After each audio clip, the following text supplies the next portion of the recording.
চলুন আজ আমরা খুব বিশেষ একটি আধ্যাত্মিক সমাবেশের খুঁটিনাটি নিয়ে আলোচনা করি। দারুণ একটি আয়োজন হতে যাচ্ছে।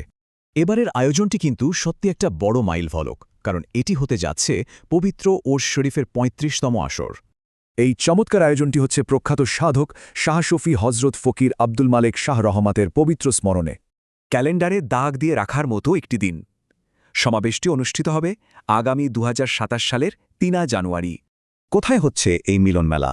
গন্তব্য হল কুমিল্লার বরুড়ায় অবস্থিত ঐতিহ্যবাহী হুশবাস মালিকিয়া দরবার শরীফ।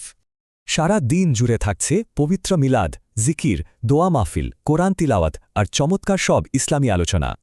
সবচেয়ে আকর্ষণীয় ব্যাপার হল এখানে দেশ বিদেশের অনেক প্রখ্যাত ওলামায়ে কেরাম এবং বুজুর্গানে দিন উপস্থিত থাকবেন। সব ভক্ত, আশেকান আর মুসল্লিদের জন্য রইল একেবারে খোলা দাওয়াত। সবাই যেন ঠিক সময়ে উপস্থিত থাকেন। এখন ভাববার বিষয় হল, এত চমৎকার একটি আধ্যাত্মিক আয়োজনের জন্য আমাদের নিজেদের প্রস্তুতি কেমন হওয়া উচিত।